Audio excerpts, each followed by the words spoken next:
Hello again everybody. I'm just going to do a second sort of overall video here, talking about more general information and also picking up on how you will be picking up those children at the end of each school day. So picking up, we're still going to employ the one-way system that I've shown you on the videos in terms of how you're going to be dropping off. Can I also remind you that social distancing guidelines need to be followed in each of the areas around school. So if I ask you to stand on the front playground ready for picking up time, can I please remind you to follow those social distancing guidelines and stay 2 meters away from other people that are also picking up. Right, first of all, morning nursery. Now morning nursery, I've shown how you need to drop the children off when you first bring them. Picking up is going to be a little bit different for yourselves. Obviously, we'll be picking up at about 11:45, okay, and there will be other children and adults on the school site. So we're going to ask you to come to the gates where you dropped off, but stay please just outside of those gates in a socially distanced way, and the members of staff will be on the patio, and when they see you, they will send your child out to you at the gate area just where you dropped off. So you do not need to come onto site because we still have lots of children and adults on site at that time. So that is how AM Nursery will pick up their children. Now PM Nursery, in terms of dropping off, you are going to follow the pattern that the AM Nursery did for picking up. So dropping off nursery children, you will come between 12:45 and 1 PM and you will bring them to the side pedestrian gate, okay, just near our patio area, and please, the members of staff do not come onto site. The members of staff will be there to greet your child and send them into and take them into our nursery section. So when you're dropping off at lunchtime, please do not come onto site, wait at the gate and there'll be members of staff there to meet you. It is very different to all of the other parents, but it's because we have got children on site and we don't want you coming onto site at those important times. For PM Nursery, when you're picking up, you will follow the dropping off guidance for AM Nursery, so you'll come through the gate, you'll follow the one-way system, you will wait in a suitable location outside the nursery doors, and your children will be sent out to you one at a time for you to greet your child. Then you're going to be asked to follow the one-way system and out into the car park gate and out through the car park on your journey back into the local community. So I know it's a little bit confusing for nursery, and I apologise for that, but it is because you are in the 3-hour time limits. So there's the morning nursery and the afternoon nursery. Any questions regarding that, please ring up and we'll help to support you with that understanding of how it's going to work for nursery children. Right, it gets a bit easier for reception. For the reception children, okay, you know how to drop off. You will follow exactly the same route for picking up. You will come through the side gate, which is near the cycle track. You will come round, and I'm going to ask parents to stand at socially distanced points on the bank outside, in that sort of grassy area, outside where the reception unit is. And then what you will be able to do is watch out for, the adults will be watching inside, and your children will be sent out to you from the doorway that they went in, and the adult that they went into, they will send them out to you, and then to take them out off the site, you will follow the one-way system back out through the car park gate and through the main gates in the car park. Year 1, okay, nothing changes again for year 1. In terms of you'll come in through the pedestrian gate at the side of the car park gate, you'll come past the train, you'll come onto the front playground. Now hopefully you will have remembered which doorway your child went in and which adult they went with, and stand socially distanced on the front playground ready to welcome your child. You will be sent out any time from 3 o'clock to 3:15. They'll come to you, and then you can follow the route around the pirate ship and out of the gate into the car park and off into the local community. Now year 6 is a little bit different in that we anticipate quite a few year 6 children to be joining us. Now they will be in either Miss Taylor's classroom or the other year 4/5 classrooms on the downstairs level. Now they will be sent out between 3:15 and 3:30. We're going to try and stagger that so we're not sending all the groups at the same time. So one group might be 3:15, one might be 3:20, one might be 3:25, and that could vary from day to day. How we ask parents to react there is to be waiting somewhere suitably outside at a social distance. You may be in your car and those Year 6 children can come out to you. We feel it's a lot easier for the Year 6 children to be trusted to come out by themselves and to find their adult, or some of them you may be allowing to walk to and from school if they live in close vicinity. So the Year 6 children will be coming out at some point between 3:15 and 3:30, and they will be just sent out the gate that they entered the school from, the main school gate. Now, vulnerable and key worker children. Now, we talked about the way to get in through the main car park gates, through the car park and through the big double gates near where the minibuses are. I'm going to ask parents to come in that same way and go through those double gates, and I'm going to ask parents to stand on the playground where the netball courts are, so you can see the Year 3 doors and the classroom doors, and then the children will be sent out to you between 3:15 and 3:30 from those adults that are working with your children in those classrooms. They'll be able to spot you, they'll soon get used to you, your children will spot you, and they'll be sent out to you on those back playgrounds. Okay, so then you can come out the same way, obviously remaining social distancing. There's plenty of space coming through past the minibuses and then out again into the local community. Now, this does appear very confusing, but we are doing this obviously to try and follow those government guidance and to try to ensure that nobody is in a bottleneck or is coming into too close a contact with other people when we're dropping off and leaving the site. The one big thing here, and I know the children love the pirate ship, I know they love the train, I know they love getting out on that back playground at the end of the day, and as a school we have opened up our site as a community play park for many, many years. This cannot happen.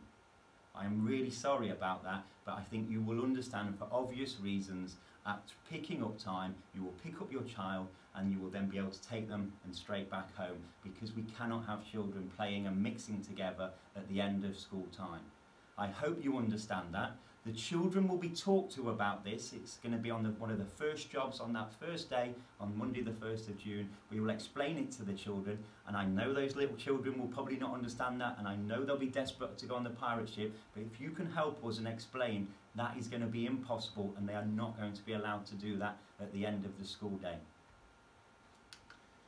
Now, just a few general points I want to go through with you before I finish, and then we'll be available for you in the school office for any queries that you will have.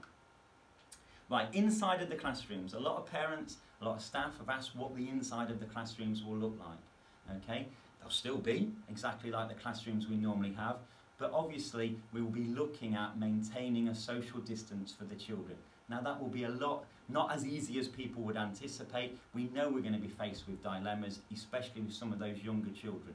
In terms of the nursery and reception, the areas have been split into zones. They will be put into zones. Each group will be based in a zone with their own equipment that they will use on a daily basis. They will have access to their toilets where they don't have to cross over another zone, and they will be kept in those zones. For example, if they were working on the carpet, markers will be put down showing the children where to sit. Now I know 3, 4 and 5-year-olds are still going to come into relatively close contact with their friends, but we will constantly keep reminding them, and we will do our best, but we will still respect them as 3, 4 and 5-year-olds.